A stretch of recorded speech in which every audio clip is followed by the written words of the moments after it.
precisa entender, não é a criança, a vida dela começa quando ela está no ventre, não. Ali é o corpo, mas aquele corpo tem um dono, não é? O espírito. Então, que tem conhecimento, tudo que a gente aprende, a gente não vai perder, não vai botar fora. Levamos o que aprendemos, nós não vamos levar nada de material, mas o que aprendemos aqui, levaremos. E ao voltarmos, faremos uso de tudo que temos para acrescentar mais conhecimentos. Então essas brigas devem ser acalmadas por pai, por mãe, não é? Hoje que a mãe trabalha fora, o pai também passa o dia, a criança passa o dia numa creche, ou então vai para a escola de manhã, só vai sair à noite quando os pais vão buscar. Então é preciso que os pais estejam tudo bem perto para saber, conhecer o que se passa com os seus filhos. A mudança de comportamento é muito importante. Quantas crianças que são abusadas no próprio lar, que quem vai descobrir é a professora, porque pai e mãe chegou cansado e vai dormir e não está sabendo a pessoa que toma conta. Às vezes a gente entrega filhos a pessoas que não têm educação para isso, não são preparadas, não é? Separação de casal é outro problema na convivência de família. Porque quando separa o casal, muitas vezes eles esquecem que eles não são mais só dois. Tem filhos que serão responsáveis por isso.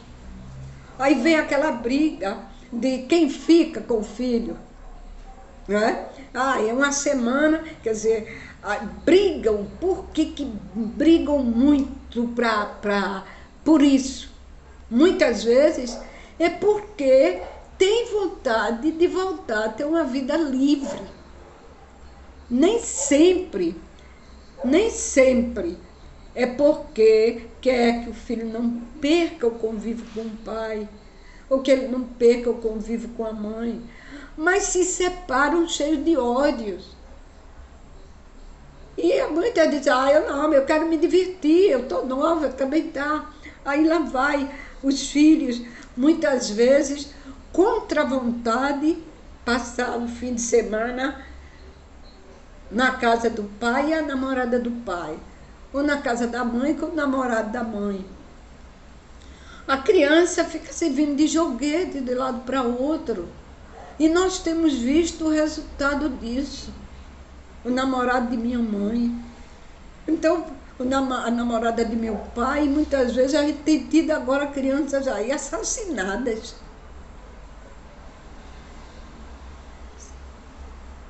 Então, a família, como diz, a família está sofrendo muito com essas transformações, esses novos modelos dentro dessa indiferença.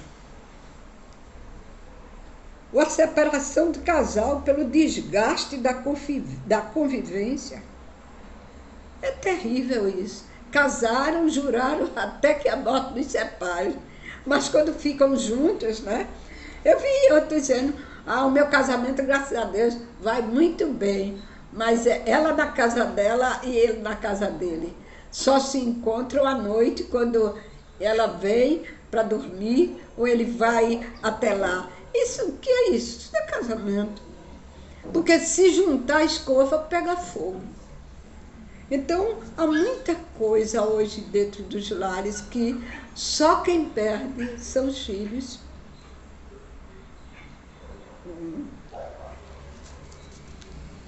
Outro problema na família que traz muita dor, muitas coisas que acontecem, a enfermidade no ente da família, não é?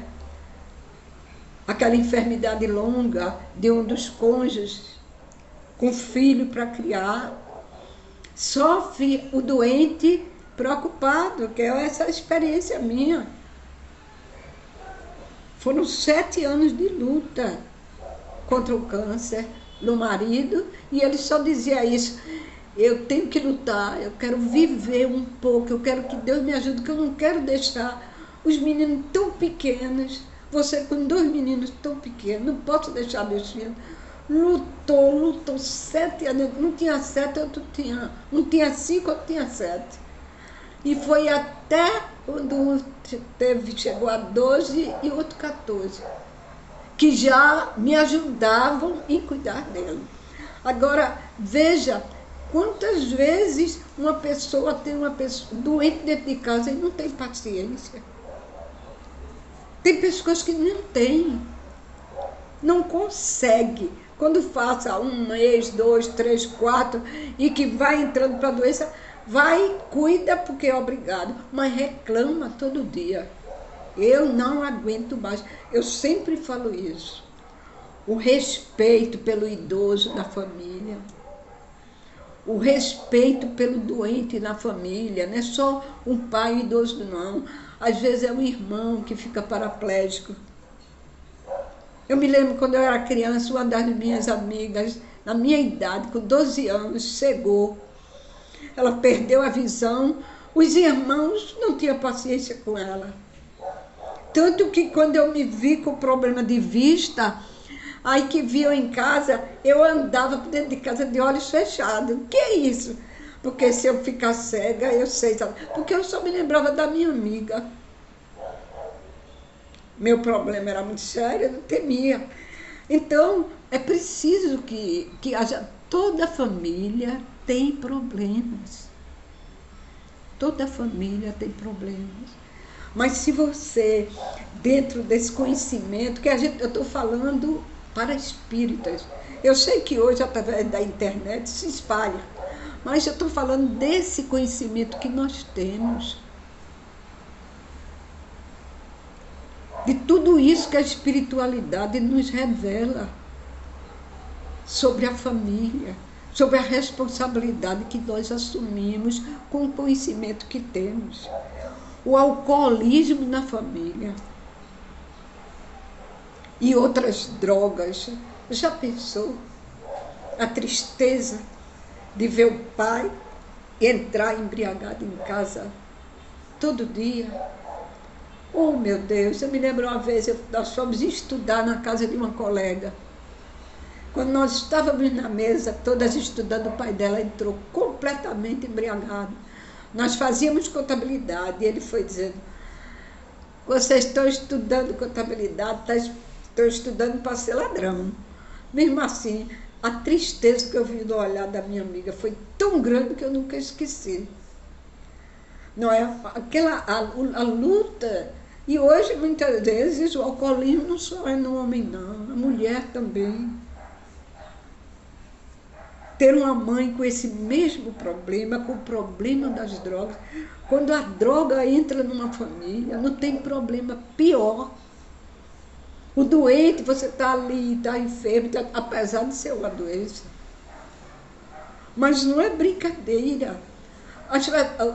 Aqueles, eles ficam, como eu tive exemplos disso, porque um filho se tornou um drogado, os pais não podiam ter nada, tiraram tudo deles, deixaram na miséria. A única coisa que ela gostava era de assistir novela, ela comprava uma televisão, com poucos dias entravam lá e levavam. E foram levando tudo. Vejam o que é um problema desse. Abusos sexuais com criança.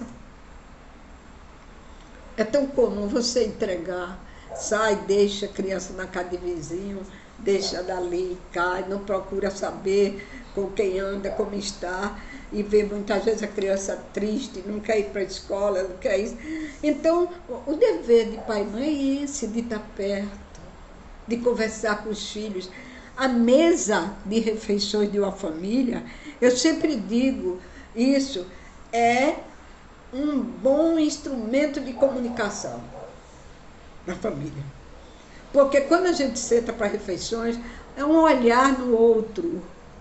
E a gente, muitas vezes, eu me lembro de meu pai, que às vezes está tudo bem.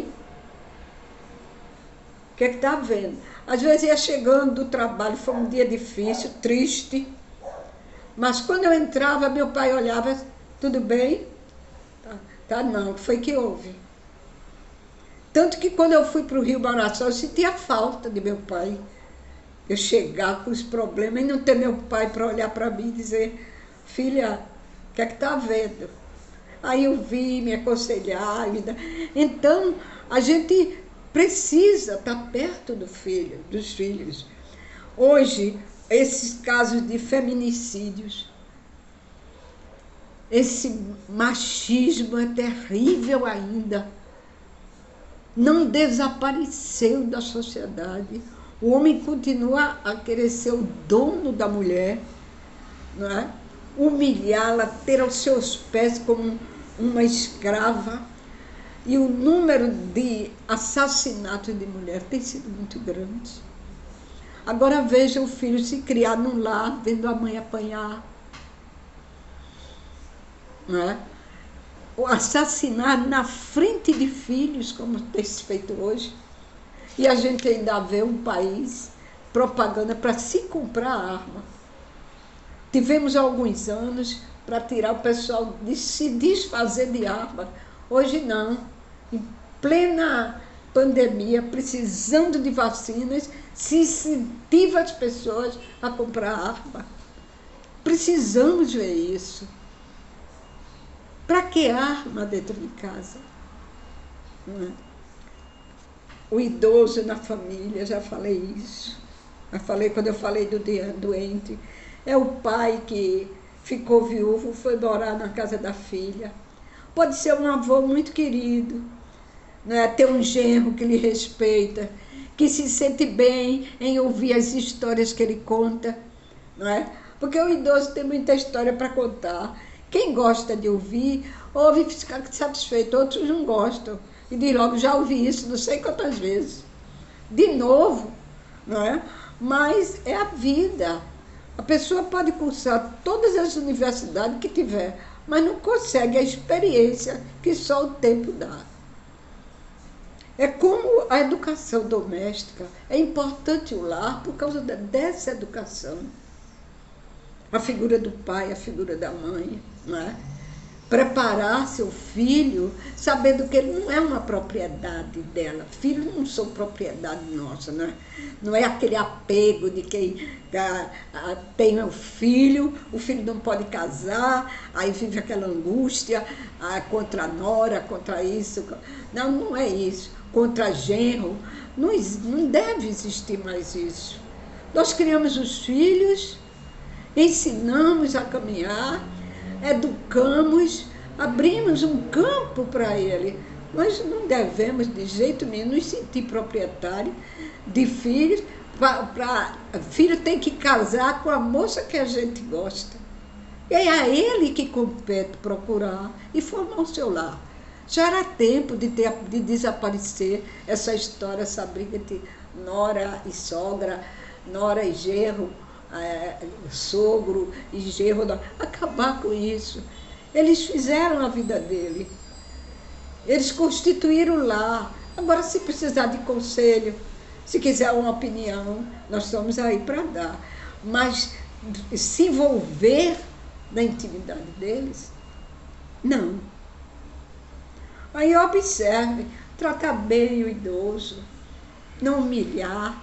Muitas famílias hoje, apesar de ter o idoso humilhado, estão vivendo da aposentadoria do idoso. Então, vocês vão ver que é muita coisa que nós temos.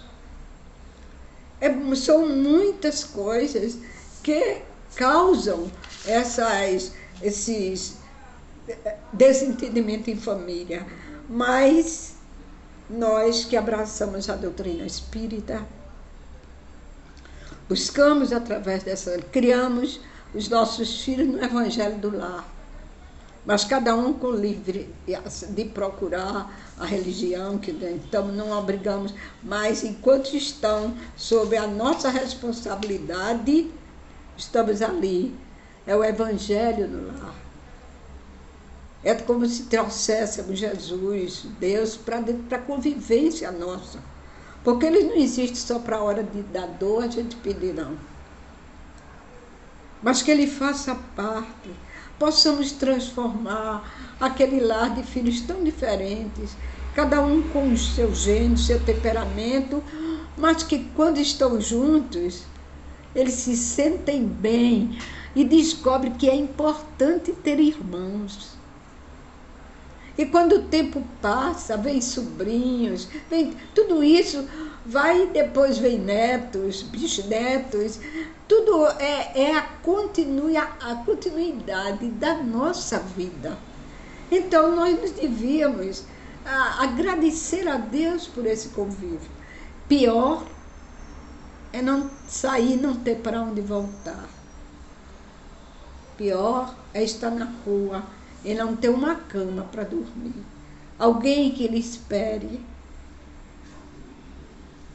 Alguém que lhe prepare uma refeição.